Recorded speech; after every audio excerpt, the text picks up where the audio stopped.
Google सर्चमध्ये 11thadmission.org.in असं type केल्यानंतर तुम्हाला ती साईट ओपन होते. ती साईट ओपन झालेली आहे. हा जो इंटरफेस आहे यामध्ये चूज टू अप्लाय असा एक दिलेला आहे. यामध्ये 5 रिजन दिले तुम्हाला: मुंबई, पुणे, नागपूर, नाशिक, अमरावती. मुंबई विभागातील विद्यार्थी मुंबईवरती क्लिक करतील. केल्यानंतर इथं जो ग्रीन टॅब झालेला आहे स्टुडंट मॉक रजिस्ट्रेशन, ह्या टॅबला तुम्ही क्लिक करायचं आहे. क्लिक केल्यानंतर इथं 10चे एरिया जे आहेत, 10 स्कूल एरिया, तर त्याचे 3 भाग आहेत. म्हणजे मुंबई विभागातील MMR एरिया म्हणजे मुंबई विभागातील एरिया, आउटसाईड MMR मुंबई बाहेरील आहे, आणि आउटसाईड महाराष्ट्र राज्याबाहेरील. तर आपण मुंबईतले विद्यार्थी म्हणून आपण इथे हा जो सर्कल आहे त्या सर्कलला क्लिक करायचं आहे. नंतर विद्यार्थ्यांचे प्रकार दिले इथं: फ्रेशर, रिपीटर आणि प्रिव्हियसली पास. 2021 साली जे पास झालेले आहेत ते फ्रेशरवरती क्लिक करतील. मागच्या वर्षी नापास झाले परंतु यावर्षी उत्तीर्ण झाले असे विद्यार्थी रिपीटरला क्लिक करतील. मागच्या वर्षी पास होते परंतु 11वीला प्रवेश करू शकले नाही असे विद्यार्थी प्रिव्हियसली पासला क्लिक करतील. नंतर इक्विव्हॅलंट एक्झामिनेशन बोर्ड, कोणत्या बोर्डाचे विद्यार्थी इथून आपल्याला चॉईस करायचे आहेत. आपण स्टेट बोर्डचे विद्यार्थी म्हणून आपण स्टेट बोर्डला चॉईस करणार. CBSE बोर्डचे विद्यार्थी CBSला करणार आणि ओपन स्कूलचे विद्यार्थी ते NIOSला क्लिक करणार. नंतर इथं सीट नंबर आहे, तुम्हाला हा सीट नंबर इथे टाकायचा आहे. सीट नंबर विद्यार्थ्याचा टाकल्यानंतर इथं गेट SSC डेटा असा रेड कलरचं बटन, त्या रेड कलरच्या बटनवरती क्लिक करायचं. क्लिक केल्यानंतर इथं तुमचं नाव आणि आईचं नाव येतं. ओके असल्यास ओके करा आणि पुढे जा. पुढे आपण आल्यानंतर इथं आपला मार्च एक्झामिनेशन येतं, मंथ ऑफ एक्झामिनेशन, इयर येतं आणि आपलं नाव येतं. त्यानंतर इथं तुम्हाला मोबाईल नंबर जो आहे तो मोबाईल नंबर एंटर करायचा. तुम्हाला मोबाईल नंबर एंटर करण्यासाठी तुमचा 10 डिजिटचा मोबाईल नंबर तुमच्याजवळ व्यवस्थित असला पाहिजे. एंटर केला आहे. ईमेल ID इथं स्टार नाही बघा, स्टार नसेल तर तो ऑप्शनल असतो क्वेश्चन, तिथं काय भरण्याची आवश्यकता नाही. सिक्युरिटी क्वेश्चन इथं बाजूला स्टार आहे म्हणून तो कंपल्सरी तो आपल्याला करावाच लागेल. म्हणून आपण इथे मी एक क्वेश्चन निवडला, हु इज युअर बेस्ट फ्रेंड, त्या बेस्ट फ्रेंडचं नाव टाकतो. त्यानंतर इथं तुम्हाला पासवर्ड तयार करायचा आहे. पासवर्ड तयार करताना काळजी घ्या का त्यामध्ये एक स्मॉल लेटर, एक कॅपिटल आणि एक न्यूमरिक काहीतरी आलं पाहिजे किंवा स्पेशल कॅरेक्टर आलं पाहिजे. परत कन्फर्म पासवर्ड, जो टाईप केलेला आहे पासवर्ड तोच पुन्हा एकदा टाईप करा. नंतर एंटर कॅप्चा कोड, हा जो तुम्हाला बाजूला कॅप्चा कोड दिसतोय कॅपिटलमध्ये, तो कॅपिटलमध्येच एंटर करायचा आहे तुम्हाला. जर तो व्यवस्थित ओळखता येत नसेल तर ह्या ग्रीन ॲरोला क्लिक करा आणि तो कॅप्चा कोड आपण बदलू शकतो. आणि रजिस्टर बटनला क्लिक करा. रजिस्टर बटनला क्लिक केलं का तुम्हाला पुढचं पेज ओपन होतं, रजिस्ट्रेशन डिटेल. यामध्ये तुम्हाला काही भरायचं नाही आहे. या रजिस्ट्रेशन डिटेलमध्ये हे तुम्ही ऑलरेडी भरलेलं आहे. त्यामुळे तुम्ही इथं सेव्ह आणि नेक्स्ट या बटनवरती क्लिक करा. पुढचा जो टॅब आहे तो पर्सनल डिटेल्स, तुमचे रजिस्ट्रेशन डिटेल, नंतर तुम्हाला पर्सनल डिटेल्स आहेत. या पर्सनल डिटेलमध्ये पण तुम्हाला काही भरायचं नाही आहे. इथं ऑलरेडी तुमचं नाव, तुमच्या आईचं नाव, तुमचं जेंडर, डेट ऑफ बर्थ, शाळेचं नाव, शाळेचा इंडेक्स नंबर आणि UDIS नंबर हे ॲटो फिल होऊन आलेलं आहे. तिथं परत सेव्ह आणि नेक्स्ट या बटनला क्लिक करणार आणि पुढे जाणार. नंतर ॲड्रेस डिटेल, ॲड्रेस डिटेलमध्ये तुम्हाला भरायचं आहे. तिथं तुमचा ॲड्रेस तुम्हाला टाईप करायचा आहे, पिनकोड टाईप करायचा आहे, स्टेट तुम्हाला सिलेक्ट करायचं आहे, डिस्ट्रिक्ट तुम्हाला सिलेक्ट करायचं आहे. मुंबईचे 2 डिस्ट्रिक्ट आहेत, मुंबई आणि मुंबई सबअर्बन. तर मुंबई सबअर्बन जे विद्यार्थी जे आहेत ते म्हणजे कुर्ल्यापासूनचे इकडचे विद्यार्थी जे आहेत ते मुंबई सबअर्बन हे सिलेक्ट करणार. त्यांचा तालुका कुर्ला असेल, तुमचं सिटी काय असेल ते सिटी टाईप करायचं. मी मुलुंड सिटी म्हणून मुलुंड सिटी टाईप केलेली आहे. मोबाईल नंबर आहे, इथं दुसरा मोबाईल नंबर तुम्ही एंटर करा. ईमेल ID असेल, ईमेल ID एंटर करा. सेव्ह आणि नेक्स्ट या बटनवरती क्लिक करा. नंतर कॅटेगरी आणि रिझर्वेशन डिटेल्स. तर हे बोर्डाला फॉर्म भरताना तुम्ही जी कास्ट निवडली ती कास्ट ॲटोमॅटिक इथं येणार आहे. तुमच्याकडे सर्टिफिकेट आहे का नाही ते येस किंवा नो म्हणून सिलेक्ट करायचं. असेल तर येस करा, नसेल तर नाही. कोणत्या स्टेटचं सर्टिफिकेट आहे तुमच्याकडं, जातीचा दाखला, तो स्टेट इथं सिलेक्ट करा. महाराष्ट्र आहे, महाराष्ट्र सिलेक्ट केला आहे. नंतर कुठल्या जिल्ह्यामधून आणलं आहे तुम्ही, तो जिल्हा तुम्हाला काय करायचा आहे, निवडायचा आहे. कुठल्या जिल्ह्यातून ते कास्ट सर्टिफिकेट आलेलं आहे ते. आणि ॲडमिशन कोणत्या कॅटेगरीमध्ये पाहिजेत ती कॅटेगरी इथं तुम्हाला निवडायची आहे. कास्ट सर्टिफिकेट नसेल, ज्यांना ओपन मध्ये पाहिजे असेल तर इथं ओपन निवडू शकतात ते विद्यार्थी.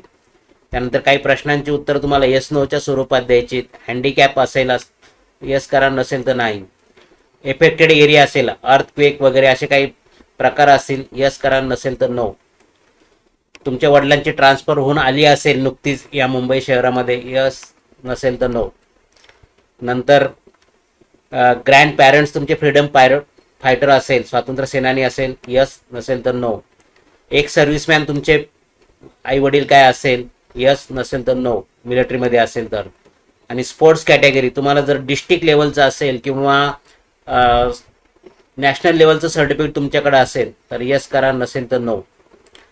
ऑर्फन विभक्त कुटुंब असेल आणि त्यांचे असेल तर यस किंवा नो करा. नंतर ॲडमिशन अंडर टेक्निकल रिझर्वेशन, जर 8वी 9वी 10वीला टेक्निकल हा सब्जेक्ट असतो काही शाळांमध्ये, तर त्यांना जर टेक्निकललाच जायचं आहे तर त्यांच्यासाठी HSVC किंवा बायफोकल कोर्सेस आहे, तर असे विद्यार्थी यस करेल. 9वी 10वीला टेक्निकल सब्जेक्ट नसेल तर आपण नो करणार आहे. मायनॉरिटीमध्ये आपण असं बौद्ध, ख्रिश्चन, शीख वगैरे असं काय असेल तर ते यस करतील, बाकीचे नो करतील. आणि इन हाऊस कोट्यामध्ये आपल्याला ॲडमिशन घ्यायचं असेल, इन हाऊस कोटा म्हणजे 9वी 10वी आपण शिकलोय त्या शाळेमध्ये 11वी 12वी आहे आणि तिथेच तुम्हाला ॲडमिशन घ्यायचं असेल तर यस करा, नसेल तर नो. सेव्ह आणि नेक्स्ट या बटनवरती क्लिक करा. पुढचा टॅब आहे क्वालिफिकेशन डिटेल्स, हे सुद्धा ॲटोमॅटिक येणार आहेत. इथं तुमचे मार्क्स येणार आहेत, पर्सेंटेज येणार आहेत, इथे काही भरायचं नाही. सेव्ह आणि नेक्स्ट करून पुढे जायचं. डॉक्युमेंट व्हेरिफिकेशन डिटेल्स, आता तुमचं डॉक्युमेंट जे आहे ते व्हेरिफिकेशन कोण करणार आहे, तर तुमची शाळा करणार आहे. तुमच्या शाळेतील मुख्याध्यापक आहे ते तुम्हाला व्हेरीफाय करून देतील, म्हणजे ते त्यांच्या ह्या पोर्टललाच व्हेरीफाय असतं. ते व्हेरीफायला क्लिक केल्यानंतर तुम्हाला व्हेरीफायचा मेसेज येतो, म्हणजे तुमचं डॉक्युमेंट व्हेरीफाय झालेलं आहे. नंतर तुम्हाला डॉक्युमेंट्स अपलोड करायचे आहेत. डॉक्युमेंट्स अपलोड करण्यासाठी इथं तुम्हाला caste certificate, non creamy layer certificate, ते कसं करायचं ते डॉक्युमेंट मी तुम्हाला एक अपलोड करून दाखवतो. आता समजा कास्ट सर्टिफिकेट आहे तर इथं अपलोड आहे, अपलोडला क्लिक केलं तर इथं ब्रोज केल्यानंतर तुमचं सर्टिफिकेट जिथं ठेवलं आहे तिथे जाऊन तुम्हाला ते सिलेक्ट करायचं आहे. मी इथं ठेवलं आहे ते सर्टिफिकेट सिलेक्ट केलं, ओपन केलं, अपलोड केलं. अपलोड करताना ही साईज 1 MB आणि त्याचा फॉर्मॅट JPEG किंवा PDF अशा स्वरूपातला ठेवायचा आहे. तुम्ही इथं व्ह्यू मध्ये बघू शकता तेच नक्की आहे का, तेच सर्टिफिकेट आहे का जे आपण अपलोड केलं आहे ते. कधी कधी चुकून दुसरं सर्टिफिकेट अपलोड होतं. तुम्हाला नॉन क्रिमिलेअर उत्पन्नाची मर्यादा असलेलं सर्टिफिकेट तुम्हाला मिळवायचं आहे. ते OBC कॅटेगरी, NT कॅटेगरी यासाठी असतं. त्यांच्याकडे असेल त्याने ते अपलोड करा, यामुळे तुम्हाला फीमध्ये सवलत मिळू शकते. सेल्फ डिक्लेरेशन अंडरटेकिंग, आता ज्यांच्याजवळ वरती सर्टिफिकेट नाही त्यांना डिक्लेरेशन द्यायचं का आम्ही पुढील कालावधीमध्ये सर्टिफिकेट मिळून तुमच्याकडे सादर करू. तर डिक्लेरेशनचा इथं बघा खाली दिलेला आहे क्लिक हिअर सेल्फ डिक्लेरेशन, तर इथं क्लिक करायचं आहे. आणि इथे तुम्ही हा जो फॉर्म दिला आहे PDF तो तुम्हाला प्रिंट काढायची, प्रिंट काढून भरून तुम्हाला काय करायचं आहे त्याचा फोटोकॉपी घ्यायची आणि ती अपलोड करायची आहेत.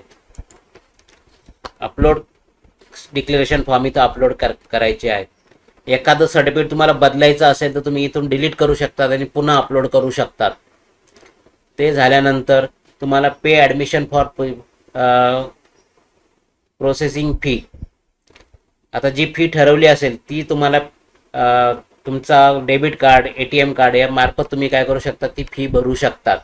किंवा ॲप असेल तुमचं Paytm, UPI या ॲपच्या मार्फत सुद्धा तुम्ही फी भरू शकतात.